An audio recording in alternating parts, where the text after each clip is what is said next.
Hello, my name is Frank Buchholz. I'm the North Langley Director for the Greater Langley Chamber of Commerce. We are doing a series of videos with candidates for Langley City and Langley Township Council to help you, the voter, decide who to vote for, because we want you to vote on October 20th. With me is Nathan Pachal. Nathan is an incumbent councillor in Langley City, seeking another term. Welcome, Nathan. Thank you. Really good chatting with you today. Yeah. Tell us a little bit about yourself and why you decided to run again for council. Sure. So I've been involved in the community for, it's actually a bit scary, close to 15 years now. I got started actually with a bunch of folks around trying to reactivate the interurban. So for those of you who don't know, back until about 1950, you could actually take a train all the way from downtown Vancouver to Langley City, all the way to Chilliwack. That service was discontinued like most rail services in the mid-20th century and replaced with buses. Unfortunately, that never really made the cut. So back in the early 2000s, they're like, you know what, there's this line, it's underutilized, transportation, getting people around, congestion, it was growing. So why don't we try to, reactivate this line? At the same time, we were seeing an increase in container traffic through Langley City, and we wanted to see if we could shift that out. Now, the rail line is there. I think it's probably going to stay put for a good long time because it's federal jurisdiction. But one of the things that I think our group was able to get accomplished was to get the idea of rail rapid transit on the radar for TransLink in the region, and now it's actually in a plan, and that's like 80% of the battle there. So that's one of the things I'm proud that we were able to do as a community. After that, I got involved with some folks, and we kind of expanded that scope to look at how do we build sustainable community in Langley? How do we create places where people can age in place? How can we provide a variety of housing options? How can we make a real place where people want to go in the evening and just have a good time? That's why I ran, because I really believe Langley has a ton of potential. Langley City is a diamond in the rough, and we're at this crossroads where I really think that we can create this wonderful community where you could, start a family, where you can age, where you can get access to all your shops and services within a quick walk, and then be connected to the rest of the region with high quality rail rapid transit. So that's what I'd like to see in the long term, and that's why I ran, because I really want to make Langley, the cliche is the place to be, but that's truly what I want it to be. Thank you, Nathan. And let's start by talking about transit, and because you know lots about it and you do a lot of blogging on that, and now that you're at the council table, you talk about it a lot. Yeah, we do. There. Langley City, I believe, has gone on the record as supporting SkyTrain over LRT for the Fraser Highway line. That's been a big issue in the Surrey election. I think even in the township, as I've talked to township candidates, a lot of them are very passionate about this as well. You obviously support rail transit. Do you support SkyTrain over LRT coming down Fraser Highway? Well, as they would say, sure. That's what we put forward as a council, and that's what I agree with. And if you look at, actually, there's a bit of nuance with what our council said. So we're well aware that we're about 28,000 people, and Surrey's 500,000. So at the end of the day, we really are at the mercy of what Surrey decides. Now, one of the things that we did as a council, what I supported, is to make sure that that's elevated through Langley City. So from Willowbrook Mall to 203rd, it's going to come down and have a station at ground level on 203rd. But in Langley City, it's going to be elevated because we have 200th Street, we have Fraser Highway, and we have the busiest rail corridor in Western Canada right outside. So it's elevated in Langley City in either case. Right. If the province and the feds in Surrey come up with the additional funding for SkyTrain, that's great. If they come up with funding for light rail, we'll be able to accept that as well. So I'm a transit user. I take transit every single day to Vancouver. Right now, it's about 60 to 70 minutes on a bus one way between Langley Centre and Surrey Central SkyTrain. When we switch that to light rail, that'll be 33 minutes. It'll be about 24 minutes with SkyTrain. So to me, I'm getting an hour out of my day back, even if they do light rail. So whichever way they come with, I will support whatever plan is viable to make sure that we have a workable transit solution for Langley City in the next 10 years. And what other transportation issues are top of the radar screen for you? Well, one of the things about Langley City is we are 10 square kilometers, so we are a walkable community. I ran my first campaign on improving sidewalks to improve active transportation. That's really important to residents in our community. People want to be able to go out for a walk to get their groceries, go for a walk in the park. They want to feel safe. The amount of things I've received from residents saying we want safer crosswalks. That's one of the things that as a councillor we've been able to accomplish in the last couple of years. So these are things really important for our community. There's places in the south of the Nickelmackle where they didn't have any sidewalks.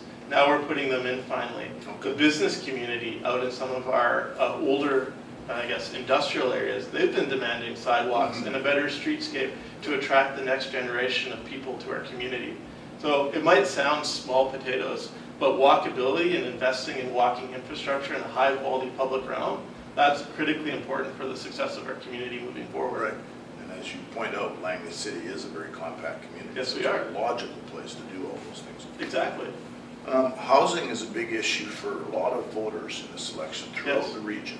And Langley City has a tremendously large number of rental apartments, many of which rent for very reasonable rates compared to a lot of parts of the region. And people there understandably are concerned as to whether their lower rents will continue and whether the buildings will be torn down. And of course there's other issues such as homelessness, which relate to housing, and even buying housing is hard for people. What can you as a councillor do, and can council do, to help improve that balance so that people aren't losing their homes? Sure. And they have a place to live.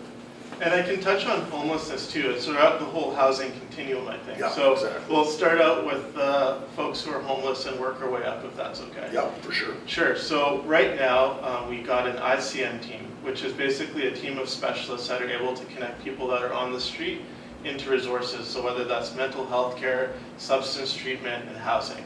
So that team's about 70 clients. It's fully subscribed. Council sent a letter recently saying we need more resources. Now to do that, we also need supportive housing. The township has a facility that's waiting to be approved. Right. So as soon as that's approved, that'll be housing available. I believe that as a city, we also have to do supportive housing. I've talked to people, there's some sites on 200 Street which may be viable. We also have to look at Cloverdale and Walnut Grove and Alder Grove. This is a regional response. Yes. But I know that there's money available from the feds in the province right now. And I feel like we're in this window in the next 2 years where we're going to have to get that money to get something built before it disappears. So that's one thing where we can advocate strongly for that, and we can provide the zoning. And that seems like it's minor, but if you've noticed kind of what happened in the township around supportive housing, it does take leadership. So I'm willing to put that leadership, I'm willing to say this is what we need for the betterment of our community. So that's one of the things. The other thing we need to look at is the affordable housing for people that are in our community today. So the Langley Lions Housing Society has roughly 500 units, and I believe it's one of the largest clusters of senior affordable housing in BC. It probably is the largest, I Right? suspect. Yeah, and I mean, the Lions Society would say as well, it's at its end of life. Yeah. So guaranteed that I'm going to work with whomever to make sure that we can get that replaced with independent living for seniors, to make sure that not one person's displaced and that we can expand that. So again, the city doesn't come to the table with the funding, that's BC Housing and other agencies. But again, we work with them to make sure the zoning is in place so that can move forward. The other thing we can do is look at rental zoning. So we know that people who rent and public transportation are linked. Yeah. So we need to put our rentals near our transit. So we have the tool to do rental-only zoning now, and I'd really like to explore that as we do an update of our community vision, which we're doing. So our official community plan and zoning bylaw is slated to be updated. So that's some opportunity. I think we can look at rental-only zoning along Fraser Highway. I also think that we have an opportunity to look at the affordable housing for people that, you know, like you and me, you know, where you're working a decent job, but you know in Metro Vancouver, if you're not making over $100,000 a year, you're going to have a hard time finding a place. Yeah, it's so crazy when you think about it. Right, it is. So how do we work with the development community? We have the ability to use density bonusing. Yeah. We haven't done that in the city, and for folks that are listening, density bonusing is simply saying that if we're allowing you to do 40 units, we'll allow you to do 80 if, say, you make 15 of them affordable. Right. So that's an opportunity that we have control over as a council and as a community that I think we should explore in Langley City. Yes, those are some very good points, and I appreciate you going over the continuum there. Yeah. Business, we're a business organization. We want businesses to thrive, Yep. and I think you would agree with me that 100%. businesses are part of a vibrant community and Yep. part of the kind of community you're talking about. What can the council do, and what can you do as a councillor to ensure that the business atmosphere is favorable? For sure. I mean, I think one of the things is making sure that when you're starting a new business, I mean, I know that, I'll tell you a story. When I was a kid in high school, I wanted to start my own business, so me and a friend did. Again, it was a lot of work. We were like, okay, we need a business license, we need to go to the province and go and do this one-stop form. It's a lot of bureaucracy. So if there's anything we can do as a city to make it easier from the city portion, we should do that. I think our community prides itself on our customer service to the business community, and I'd like to see that continue. So if you have an idea for a small business, or even if you're a company that's looking to relocate to Langley, we should make it as easy as possible for you to get started, because you know, small business, that's the economic engine of our country, really, straight up. Right. So we need to make sure that they have all opportunity to be able to start that business with as little barriers as possible. So that's one of the things we can do. I think in our downtown, how do we create an environment where people want to go to? So we're looking at stuff like updating the public realm on the Fraser Highway one-way. But there's even things like, how do we allow new businesses to establish without putting burdens on, say, parking requirements and stuff like that. So one of the things we have is parking offsets, and this might be a little bit in the mud, but let's say you convert from a restaurant to a clothing store. There's actually different parking requirements for all those sorts of businesses. If we do off-site in-lieu parking, we're able to allow these places to adapt better and allow new and exciting uses without putting all the burden of having to go through a full redevelopment process. So I think that's some of the things that we can do as a community. And I mean, even some smaller things, like we have these business walks where members of council, like representing the city officially, will go and say, how are things? How can the city help? What are your challenges? And then we bring that back and discuss how we can make things better. That's how we learned, for example, that sidewalks were important in industrial areas. Yeah. Very good. Well, thank you, Nathan. Yeah, no problem. Yeah.